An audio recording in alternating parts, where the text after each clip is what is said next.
Decimos que la unión de dos cisternas con un túbulo T se le llama triada. Entonces los túbulos T están en estrecho contacto con estas cisternas. Y aquí, ¿qué se acumula aquí en estas cisternas? Calcio. Hay una gran concentración de calcio, ¿verdad? Entonces cuando llega la despolarización por los túbulos T, activa a estas cisternas, a esta región del retículo sarcoplásmico para que se libere el calcio, como vamos a ver. Y si se dan cuenta, pues están rodeando a las miofibrillas, ¿verdad? Que están aquí atrás, las sarcómeras, ¿verdad? Están en estrecho contacto para que el calcio pueda unirse directamente con la actina para que permita la formación de los puentes cruzados. Entonces, ahora bien, este túbulo T contiene en su membrana, aquí vemos, ¿verdad? Es un esquema. Esta sería la membrana, ¿verdad? Esta sería toda la fibra muscular, esta es la membrana, este es el túbulo T que se está invaginando. Entonces, cuando penetra en la célula, en la membrana del propio túbulo T, hay una proteína que funciona como un canal de calcio sensible al voltaje, ¿sí? Es un canal de calcio sensible a voltaje. Es un canal de calcio tipo L. Hay varios tipos de canales de calcio. Este funciona como un canal de calcio tipo L porque es sensible al voltaje, ¿sí? Y se le llama como receptor de dihidropiridina. ¿Sí queda claro? Esta proteína, este canal, que es sensible al voltaje, se activa cuando se forma cuando llega una despolarización a través de la membrana celular. Responde, ¿verdad?, a la despolarización de la membrana, ¿ok? Entonces son canales iónicos especializados. ¿Y cómo se llama? Receptor de dihidropiridina. ¿Cuál es la importancia? Que a su vez, este receptor de dihidropiridina del túbulo T está, digamos, unido mecánicamente a otro canal que se encuentra a su vez, en la membrana del retículo sarcoplásmico, que lo vemos aquí, ¿sale? Este sería la membrana, digamos, de las, ¿cómo se llaman? De una cisterna terminal, ¿verdad? Aquí sería como una partecita, ¿verdad?, de una cisterna terminal. Entonces, en esa cisterna terminal, en esa membrana de la cisterna terminal, que sería esta, del retículo sarcoplásmico, está a su vez otro canal, que se llama canal liberador de calcio o receptor de rianodina, ¿sí? ¿Sí queda claro? Esta sería el receptor de rianodina, y este, ¿cuál sería? El que está aquí.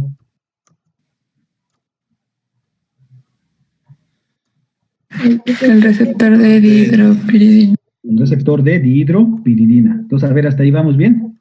Túbulo T en su membrana contiene al receptor de dihidropiridina, que es un canal sensible al voltaje. Se activa cuando viene una despolarización y está unido mecánicamente con otro canal que está en la membrana de las cisternas del retículo sarcoplásmico, que se llama receptor de rianodina. Entonces, ¿qué sucede? Cuando llega una despolarización, se activa el receptor de dihidropiridina, y esta es como la llave, ¿verdad? Esta es como una llave y esta es como la herradura. Como están unidos mecánicamente, tiene una transformación aquí en su conformación, abre al receptor de rianodina y permite la salida ¿de quién?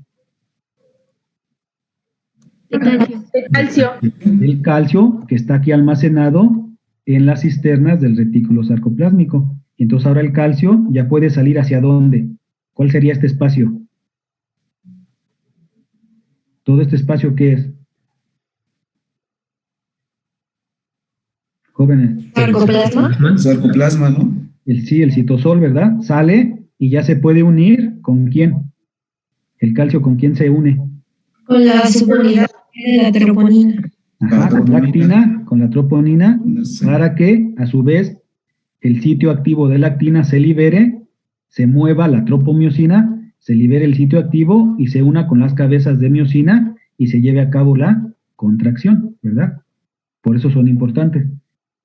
Aquí lo estamos revisando para cuando veamos ya la contracción, ya sepamos a qué nos estamos refiriendo. Entonces aquí hay otro dibujito, esta es la membrana celular, ¿cuál sería? ¿Qué es esto? Túbulo T. Túbulo T, ¿cómo se le llama a este?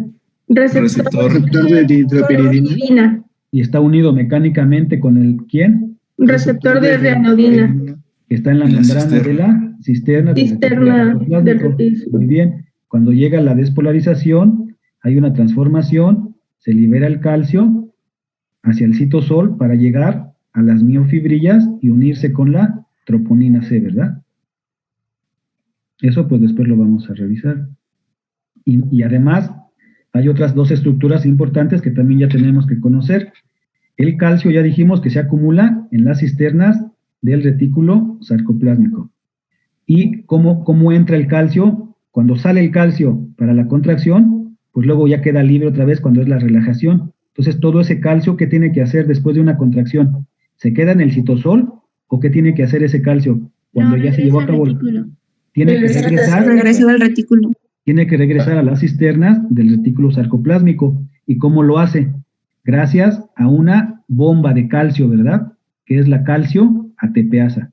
Es una bomba de calcio en la membrana, pues, también del retículo sarcoplásmico, que bombea calcio desde el líquido intracelular del citoplasma, pues, al interior otra vez del propio retículo sarcoplásmico. ¿Para qué?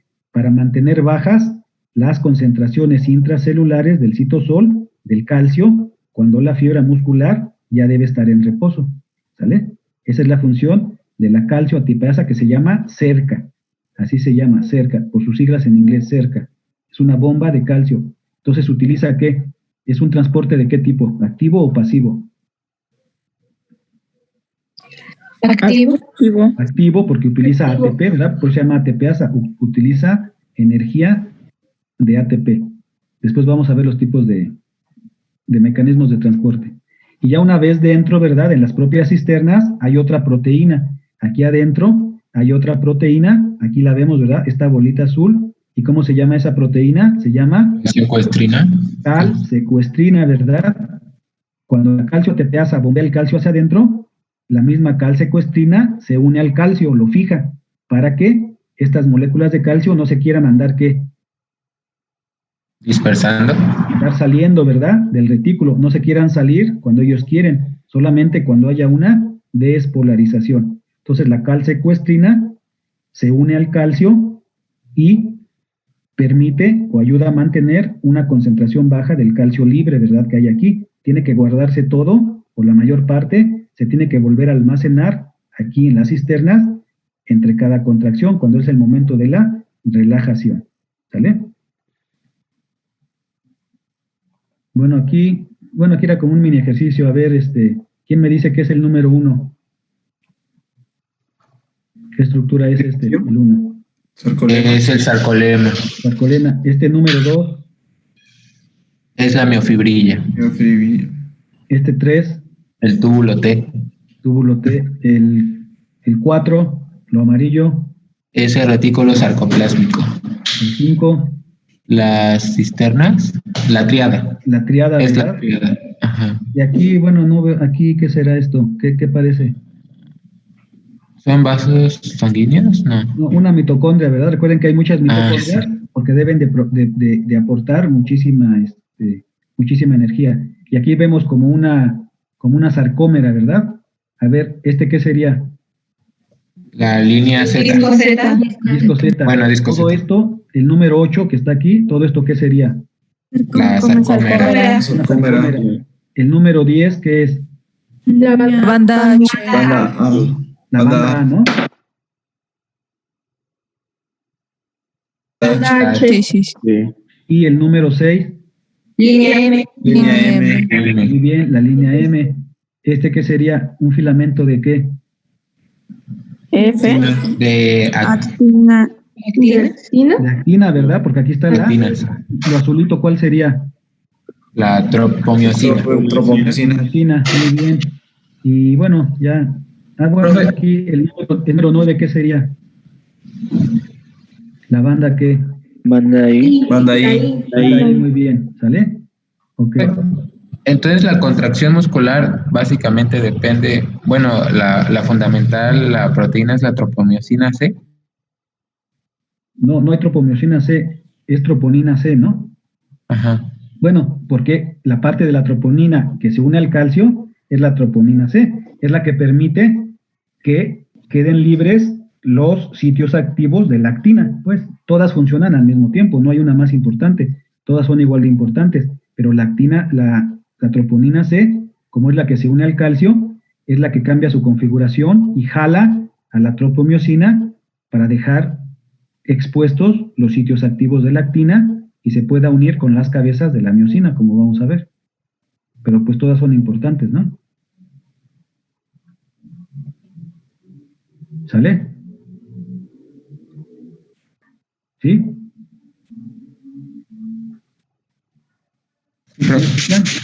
Sí. Sí, doctor. Sí, Nada más profe. miren aquí, sería como un, a ver, creo que aquí hay unas animaciones. Bueno, entonces a ver, entonces ya vimos, ¿verdad? Que durante la contracción, ¿qué sucede? Como tal cambian de tamaño los filamentos durante la contracción, ¿se hacen más chiquitos los filamentos o no? Solo se estiran, ¿no? Sí, nada más se deslizan, ¿verdad? Entonces vean, durante una contracción, como dice aquí, ¿qué es lo que se acorta básicamente? Aquí está en reposo, ¿verdad? Este es un disco Z, otro disco Z, todo esto es una sarcómera en reposo. Cuando hay una contracción, ¿qué sucede? Se unen hacia el centro, ¿quiénes? Los discos, ¿qué? Z. Se acercan hacia el centro, ¿verdad? Se deslizan porque se están deslizando los filamentos de actina. Y como tal, ¿cuál espacio es el que sí disminuye de tamaño? ¿La H? La H. Bueno, No, la banda A. la banda A, ¿verdad? La banda A, incluyendo pues la zona H, vean, y la zona H, pero como tal, pues es la banda A, ¿verdad? Que disminuye un poquito de tamaño. Se acercan entre sí los discos, pero los filamentos, como dice aquí, los filamentos no se acortan, no se hacen más cortitos, no se modifica su longitud. Entonces, el acortamiento de cada sarcómera se debe al deslizamiento de los filamentos delgados sobre los filamentos gruesos. Aquí lo vemos, ¿verdad? Los filamentos de miosina se enganchan, forman los puentes cruzados con la actina y los jalan, ¿verdad? Hacia el centro, vean. Y por eso los discos Z se van uniendo hacia el centro. No significa que se hagan más cortos los filamentos, simplemente se deslizan y se unen en el centro. ¿Sale? Ok. Y aquí lo vemos, miren. Los filamentos delgados se deslizan sobre los filamentos gruesos y se acercan los discos Z entre sí y disminuye el tamaño de la banda ¿qué? De la banda A, ¿verdad? Y de la zona H. Aquí lo vemos. Sí lo notan, ¿verdad? Sí. Aquí vemos otra imagen, vean. Son los discos Z, todo esto que está aquí, los discos Z, los filamentos delgados se deslizan sobre los filamentos de miosina, formando los puentes cruzados, y la banda A se hace más angosta, y sobre todo la zona H, ¿verdad? Y la sarcómera se acorta, ¿verdad? Aquí lo vemos.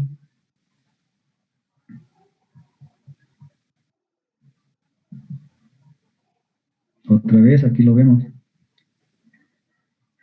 Aquí está relajado, contraído, relajado, contraído. Los discos Z se acercan al centro, disminuye el tamaño, el ancho de la banda A y de la zona H con respecto a una sarcómera que está en estado de reposo, ¿verdad?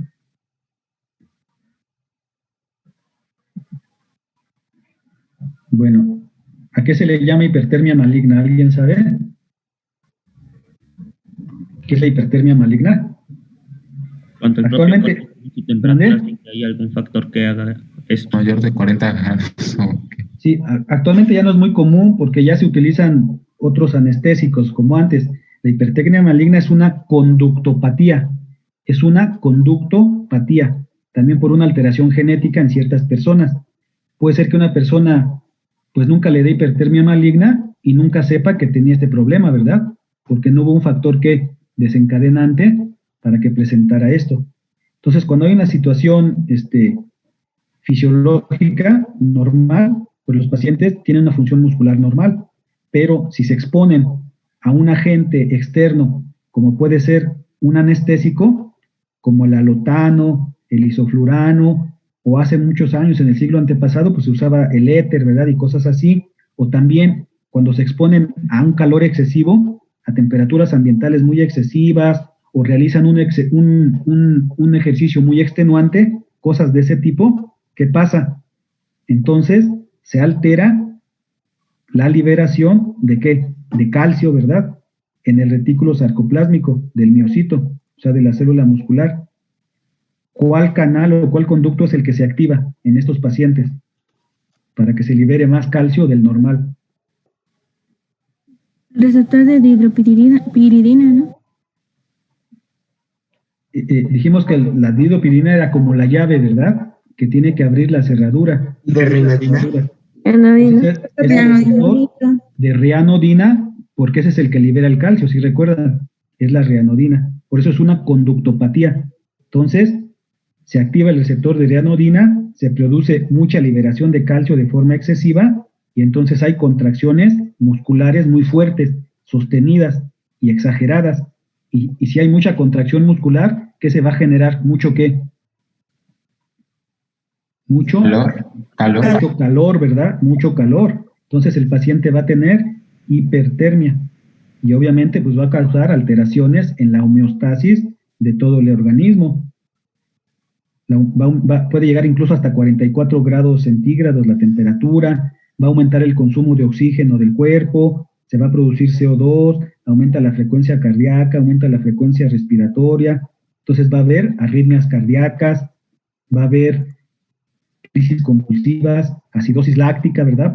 Porque se echan a andar mecanismos anaerobios, porque el oxígeno ya no es suficiente para mantener la contracción, va a haber desequilibrio del electrolítico, mioglobinuria, puede haber destrucción de las fibras musculares y se libera la mioglobina por la orina, etcétera.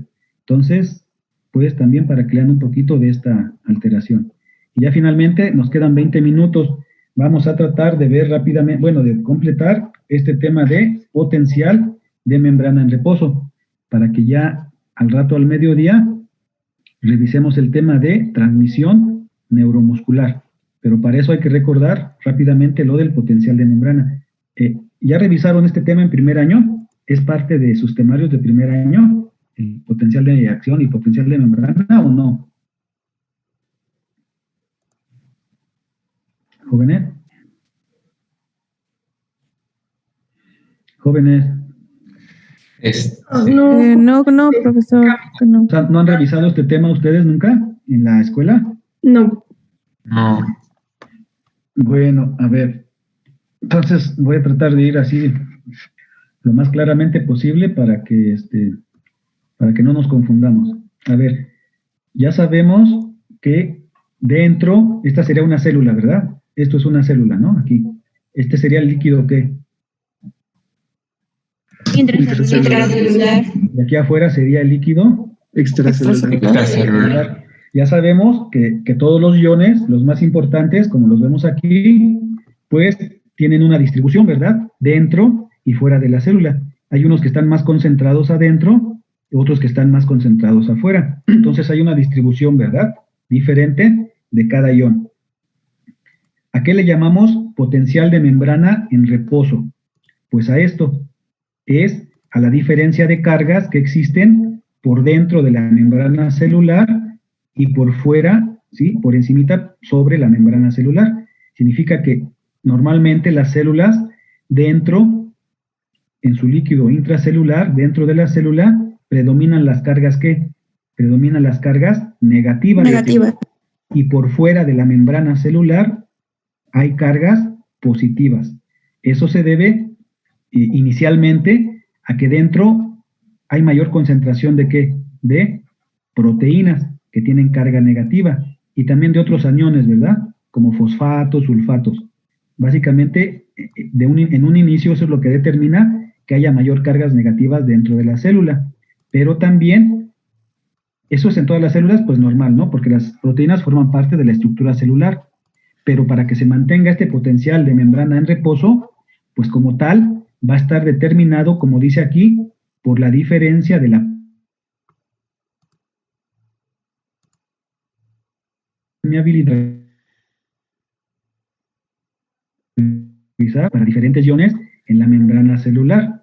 Entonces, la membrana celular tiene una permeabilidad diferente para cada ion. Aquí los puse con mayúsculas. ¿Qué significa esto? A ver, la membrana celular es más permeable ¿a quién? Al potasio, ¿Y a quién más? Potasio el y cloruro. Al cloro, ¿verdad? Entonces, la membrana celular, en general de todas las células que son excitables, es más permeable al potasio y al cloro, y es mucho menos permeable al sodio y al calcio. Y el calcio. Eso ya no se les debe olvidar nunca. Las membranas celulares son más permeables al potasio y al cloro, y son menos permeables al sodio y al calcio. Entonces, ¿qué significa? Que el potasio puede entrar o puede salir más fácilmente que quién, que el sodio, ¿verdad? Igual el cloro puede entrar y salir más fácilmente que el sodio y el potasio. ¿Por qué? Porque hay mayor cantidad de canales abiertos siempre para el potasio y para el cloro. Y los canales para el sodio y el calcio, aparte de que hay más poquitos, no todos están abiertos siempre, muchas veces están cerrados. Por eso la membrana tiene diferente permeabilidad, ¿ok? Entonces, gracias a este movimiento de estos iones, la membrana se polariza, o sea, tiene cargas negativas dentro y cargas positivas fuera. Y entonces, gracias a esta diferencia eléctrica que se genera a través de la membrana celular por el movimiento de los iones, tenemos un valor. Cuando se conectan microelectrodos, ¿verdad? Pequeños electrodos microscópicos en la membrana de la célula, se pueden medir con un galvanómetro y obtenemos este potencial eléctrico en reposo, que es de menos 80 a menos 90 milivolts, ¿sale? Entonces, si midiéramos este potencial, esta electricidad que hay aquí, obtendríamos un valor de menos 80 a menos 90 milivolts en la membrana celular. ¿Por qué? Porque por dentro hay cargas negativas, ¿ok? Ahora bien, ¿de qué depende este potencial de membrana en reposo? Pues les dije del intercambio de los iones. Y a ese intercambio de los iones también se le conoce como potenciales de difusión, ¿sí? Entonces, pues como tal, digamos, un potencial de difusión, pues es entonces que ese movimiento de los diferentes iones a través de la membrana celular. El potencial de difusión depende, pues, de la diferencia de concentración de cada ion. Hay unos que están más concentrados afuera y otros que están más concentrados adentro. Entonces, depende tanto de movimientos de difusión pasiva como de mecanismos de transporte activo, como vamos a ver ahorita. ¿Vale? Entonces, pues el sodio y el potasio tienen diferentes concentraciones dentro y fuera de la célula, que son los más importantes en cuanto a los potenciales, ¿no? De membrana en reposo y de acción. Como el potasio es el principal ion intracelular, por eso los iones de potasio son el principal determinante del potencial de reposo. Pero ¿por qué dijimos que era esto? ¿Por qué el potasio será el principal determinante del potencial en reposo? ¿Por qué? Que Porque es es más menos permeable más permeable. Exactamente, porque la membrana es mucho más permeable al potasio, ¿verdad? Con respecto al sodio. Entonces, eso crea potenciales de difusión, ¿vale? Gracias a las diferencias de concentración de los diferentes iones. El movimiento de difusión pasiva, ¿a qué se refiere? ¿A qué se le llama difusión? Es el movimiento de los iones de dónde a dónde, o con respecto a qué. De donde hay mayor concentración a donde hay menor concentración de solutos. Exactamente, ¿verdad? De donde hay mayor a donde hay menor. Entonces, normalmente el potasio, él siguiendo su gradiente de concentración, ¿qué es un gradiente? Cuando yo digo La la cantidad palabra contra gradiente,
¿Siguen ahí?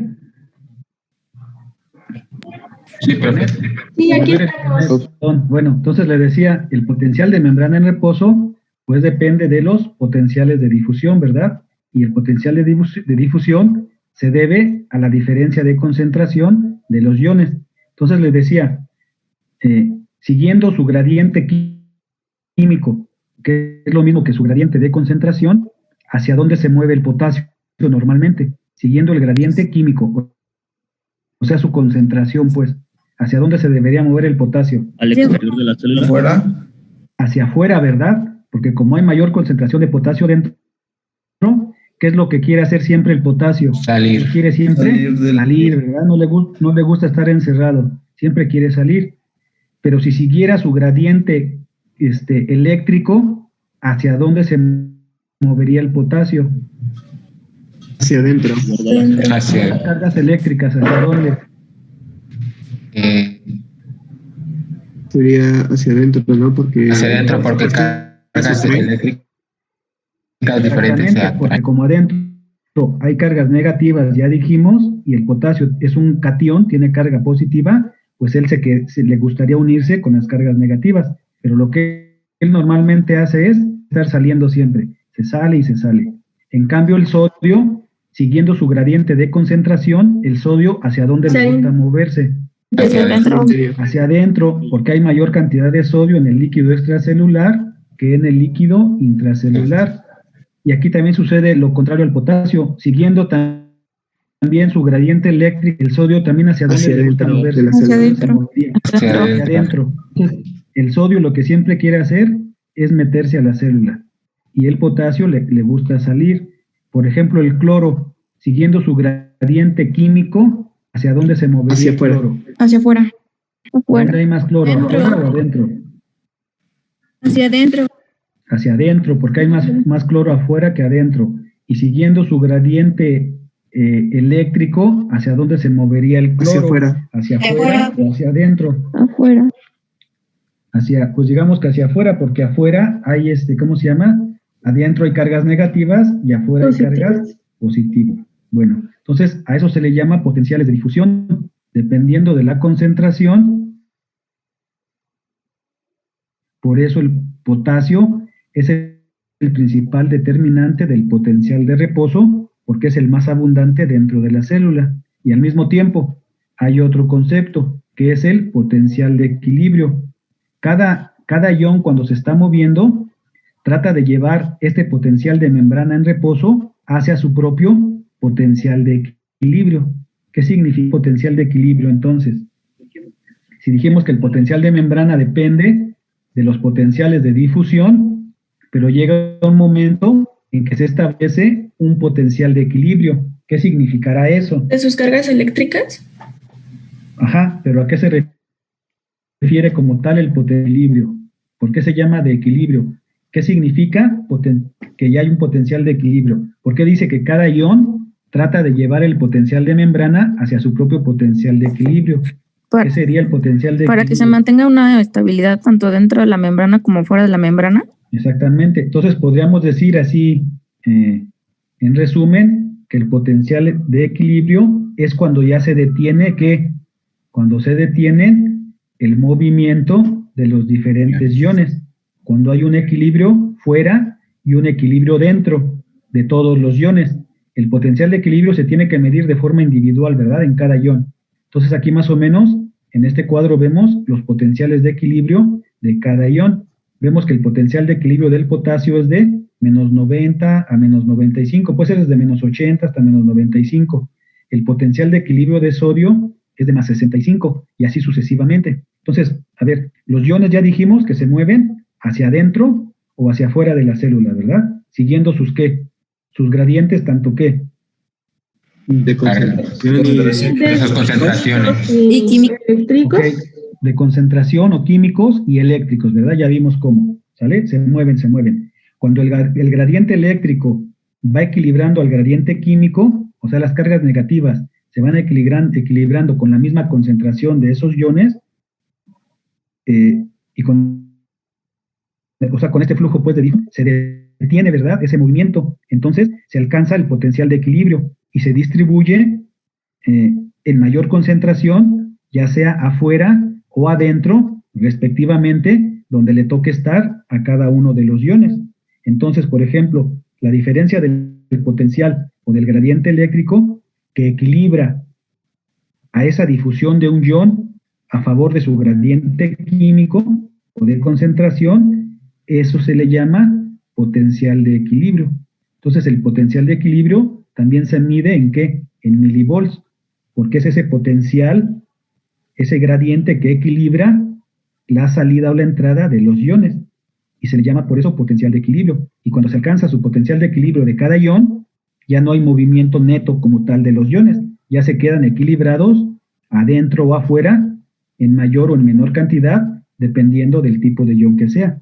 Por eso se mide en milivolts, porque es un potencial eléctrico, ¿verdad? Es el potencial que permite que ya no haya movimiento de los iones, teóricamente hablando, ¿verdad? Por eso se llama potencial de equilibrio. ¿Sí me expliqué bien? Sí. Entonces, por eso dice que cada ion trata de llevar el potencial de membrana hacia su propio potencial de equilibrio. Entonces, ¿qué significaría eso? Que el potasio, ¿a qué valor querría llevar siempre su potencial, ¿cómo se llama? De equilibrio. ¿A qué valor? a menos 95. Menos de 95. milivolts. A menos 90 o a menos 95. El sodio, ¿a qué valor del potencial de acción le gustaría llevar siempre su potencial de equilibrio? Más 65.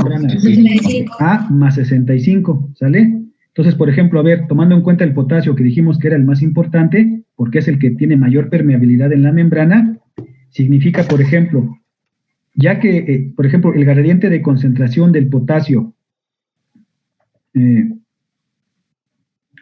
es, digamos, aquí no dice, bueno, ¿alguien sabe cuál es la concentración del potasio intracelular? Ah, sí, aquí lo dice. Sí, 12. Digo, 150. 150, ¿verdad? 150 mil equivalentes. ¿Y la concentración de potasio en el líquido extracelular de cuánto es? De 4. De 4. En promedio, pues de 4. De aquí dice, ¿no? 4 a 5 mil equivalentes. Entonces está más concentrado 30 veces, ¿dónde? ¿Adentro o afuera de la célula? Intracelular. Dentro. Adentro.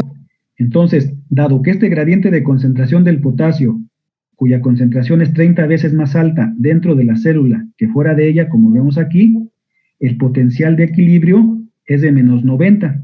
¿Qué significa? Que se requiere un potencial de membrana en reposo de menos 90 milivolts para producir un equilibrio en ese equilibrio en el cual el potasio, pues, tenga esa concentración de 150 mil equivalentes dentro y 4 mil equivalentes afuera de la célula, ¿sí?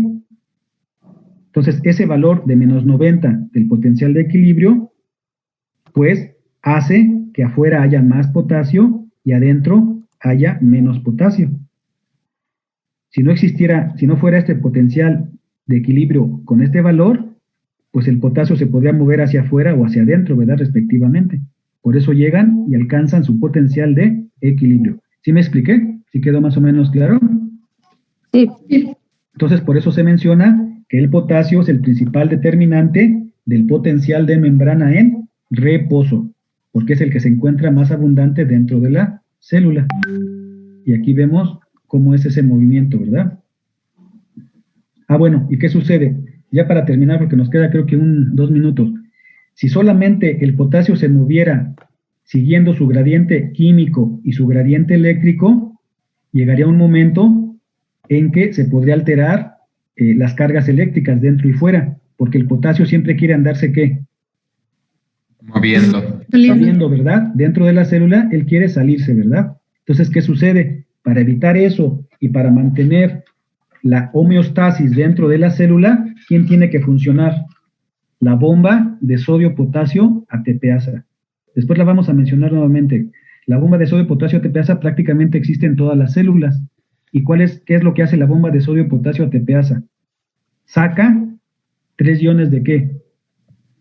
De sodio. Sodio y mete 12 3 iones de potasio. ¿Para qué? Para volver a regresar el equilibrio de la concentración de potasio, que normalmente siempre el potasio le gusta estarse ¿qué? Estarse saliendo, siguiendo su gradiente de concentración, ¿verdad? Y el sodio le gusta estarse metiendo, siguiendo su gradiente de concentración. Entonces, para que se mantenga un equilibrio y una homeostasis, la bomba de sodio-potasio ATPasa, el sodio que se metió, lo vuelve a sacar, y el potasio que se salió, lo vuelve a meter, y entonces eso mantiene el equilibrio de la concentración, ¿verdad? El equilibrio químico. Sin embargo, este movimiento de la bomba de sodio y potasio ATPasa no afecta demasiado el potencial de membrana. Lo que ella busca, más que nada, es mantener el equilibrio químico, no tanto el equilibrio eléctrico, porque ese ya está determinado por las proteínas y por el potencial de equilibrio de cada ion. ¿Queda claro? Pues aquí vemos, ¿verdad? Saca el sodio y mete el potasio. Saca el sodio y mete el potasio. Ya se va a acabar la clase. Entonces, bueno, ya nada más terminaríamos lo del potencial de acción al rato y continuamos con lo de transmisión neuromuscular. ¿Vale? Profesor dijo equilibrio químico, ¿verdad? Sí, la bomba de sodio y potasio que te hace lo que trata de hacer es mantener el equilibrio químico y afecta poco el potencial de membrana en reposo. Ok, gracias. Bueno, ya se terminó la clase, jóvenes. Nos vemos entonces a las 12 en punto. Doctor, disculpe, una duda con la lista nada más. Sí. Ya no puede pasar, pero sí estuve presente. ¿Cómo te apellidas? González Nava. Ahorita te pongo tu asistencia. Muchísimas gracias. Sale, nos vemos a las 12.